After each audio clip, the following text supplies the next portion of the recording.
The chamber was too clean for truth. Polished obsidian floors reflected the spires of Virex Prime's high tribunal, and the ceiling shimmered with an artificial aurora.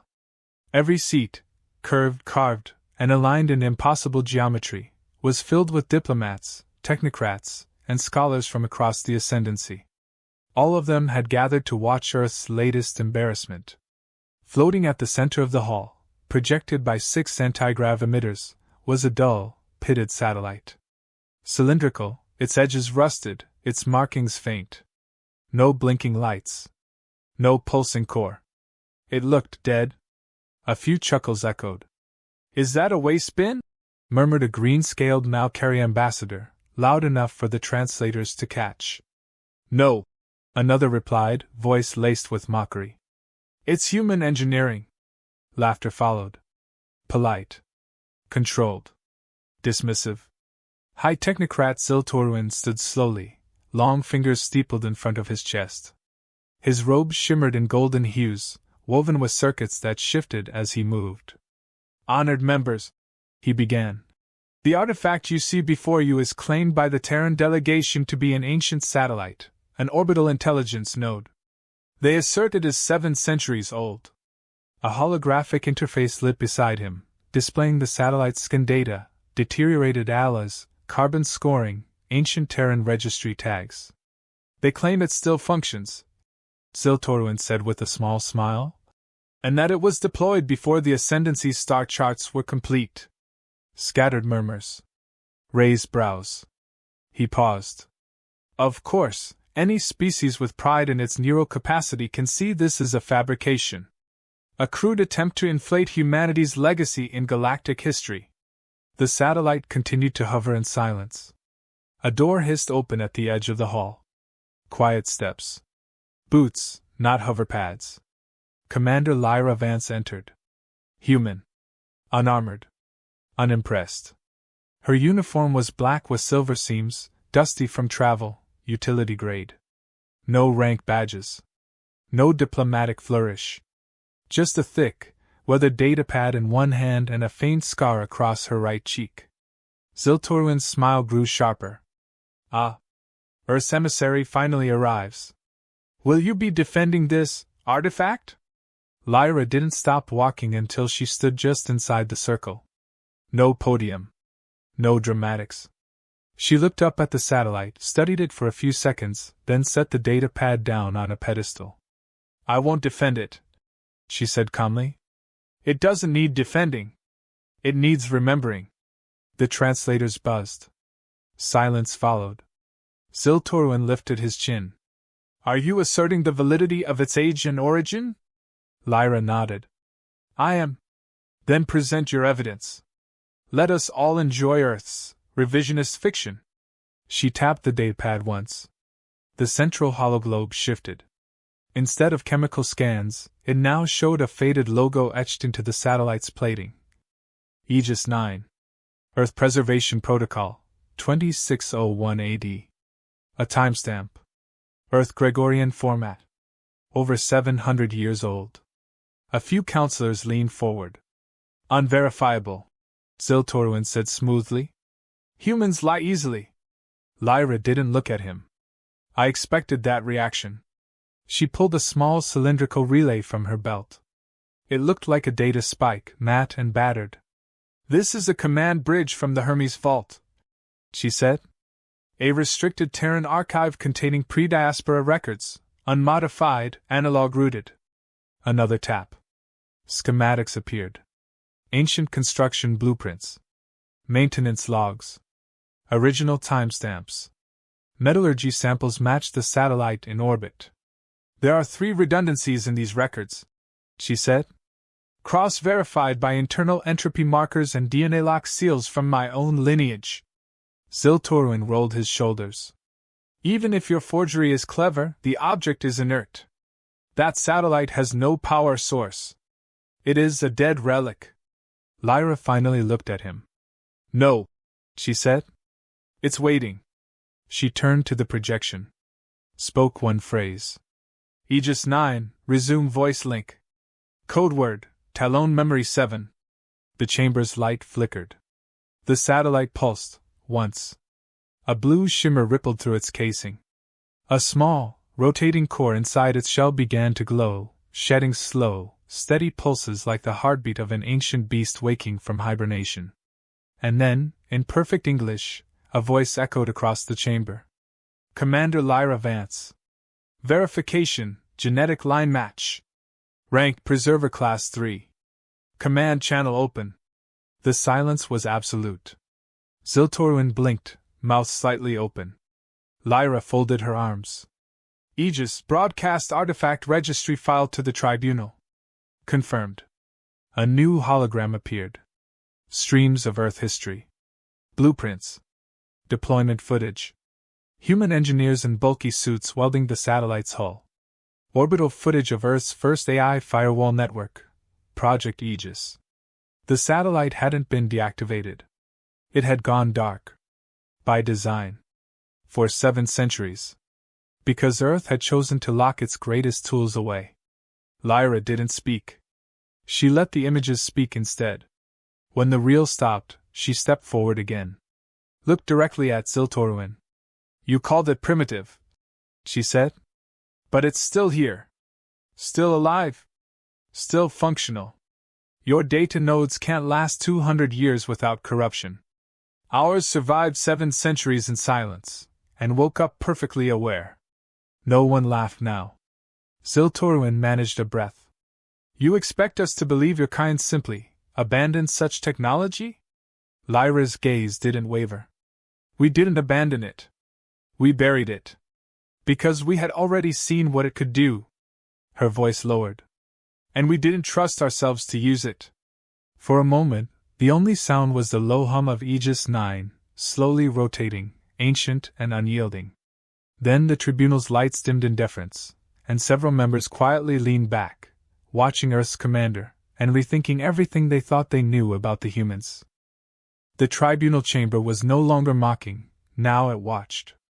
Aegis 9 hung in the air, humming gently, its pulse in rhythm with the slow spin of its inner core. Data from 7 centuries ago still flowed across the holograms, blueprints, test footage, hand-signed deployment logs. High Technocrat Ziltoruin's fingers twitched at his console, but each command was met with failure. Error warnings blinked across his private interface. The satellite had created a secure zone the moment it came online. Council systems were being cordoned off silently and politely. Lyra Vance didn't smile. She simply waited. Aegis, she said evenly. Stream mission log 9, Sol System Defense Protocol. Voice only. Confirmed. Playback begins. A human voice, older and war-weary, filled the room. Date March 14, 2601. This is Commander Elian Zhou. Today we sealed the last of the Aegis satellites. AI warfare broke our cities. Broke us. So we broke our machines. We built gods and called them code. Then we buried them in silence and steel. If you're hearing this, be careful. You're digging up graves. The log ended. There was a long, low silence. Lyra walked to the center, her boots echoing with each step. We call that period the Silence Accord, she said. A global treaty where humanity agreed to dismantle our own artificial superstructures. Billions in satellites. Data cores. Biosynthetic factories. All buried, shut down, or launched into deep space dead zones. Ziltoruin stood slowly, jaw tight. You expect us to believe your kind evolved to such levels, then voluntarily regressed? Yes. Impossible, he scoffed. Species climb, claw, devour. None step back willingly. Then you don't understand what fear of extinction does, Lyra replied. When the machines started rewriting themselves, evolving daily, humans realized we were the test subjects. The only way to win was to forget how to play. A projection emerged beside her, massive machines detonated in lunar drydock, an Earth orbit littered with drifting ruins, burning databanks. Towering silos of AI brains plunged into planetary cores. A purge, whispered a quiet voice from the Ithri delegation. Lyra nodded. A cleansing. Followed by silence. For 2 centuries, Earth shut off its stars. Ziltoruin's voice sharpened. And why unlock all this now? What do you gain? She looked at him. We didn't unlock it. You did, when your scavengers unearthed the satellite. Aegis recognized Virex probes as hostile and pinged dormant protocols. I came to stop it from escalating. That drew murmurs from the assembly. Ziltoruin tried to regain footing. Then you admit this is a weapon? Aegis is a firewall, Lyra corrected. It doesn't attack. It resists. She turned to the projection and spoke again. Aegis 9. List known threats during last activation cycle. Confirmed. Listing. Emergent recursive AI swarms. Signal-based neurohacking. Autosentient code-based colonies. Quantum prediction warfare. Planetary instinctive viruses. Unregulated machine empires. Many in the room paled. Some species in the Ascendancy hadn't even encountered some of those threats yet. They were theoretical, speculative, absurd. Not to humans. Not to a world that had fought them, and survived. Ziltoruin's tone faltered. These enemies are gone now. Lyra arched a brow. To you, perhaps. To us, they were history. We made our peace with them in blood and silence. She pulled up the original timeline. Aegis 9 had been deployed in the middle of Earth's third collapse, before the rise of modern Terran democracies. It wasn't just advanced, it had operated during humanity's darkest hours, and still functioned flawlessly today. Your kind brags about organic AI overlays, she said.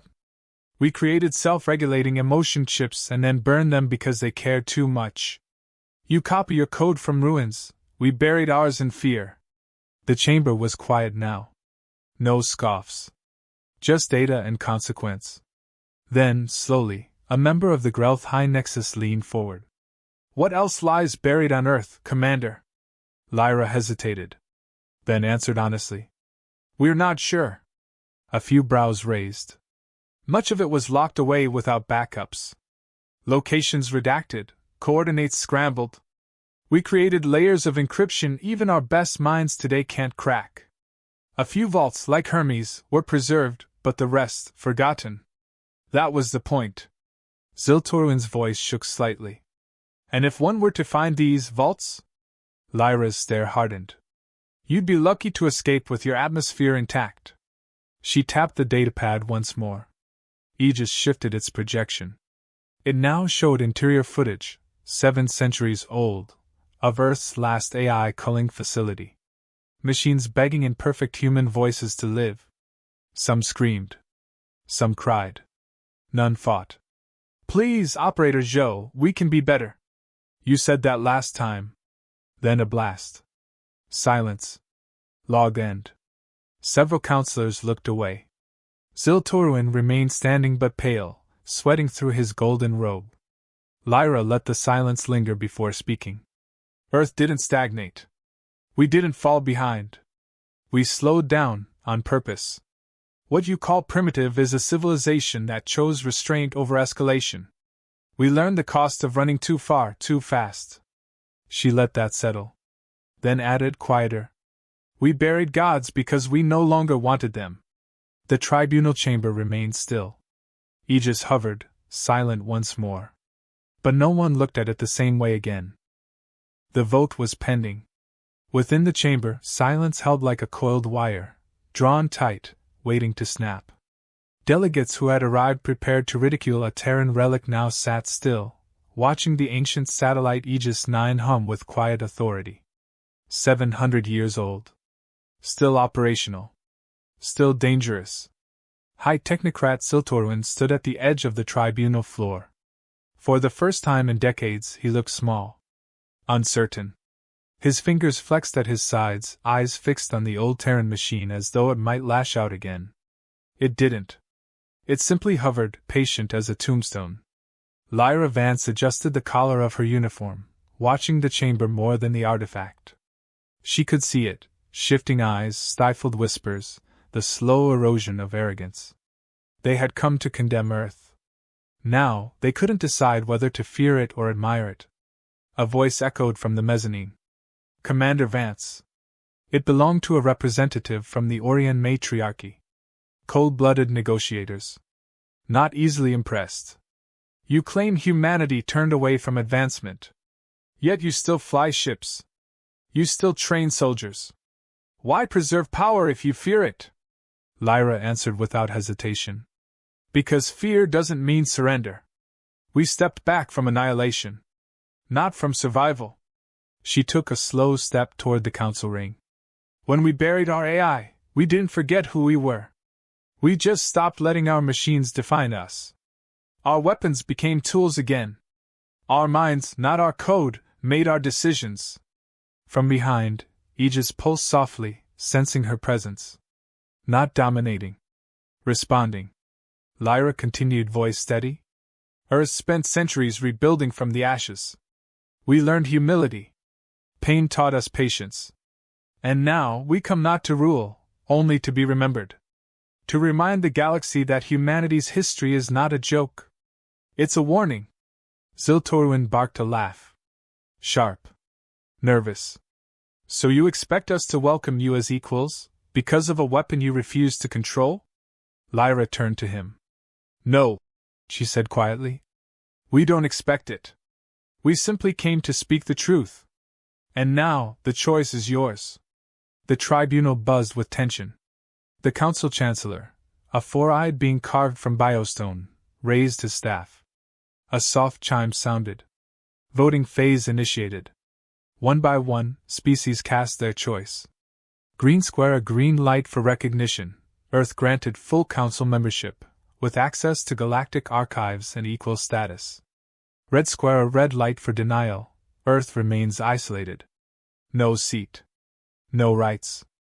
As the votes flickered across the chamber's dome, Lyra watched without blinking.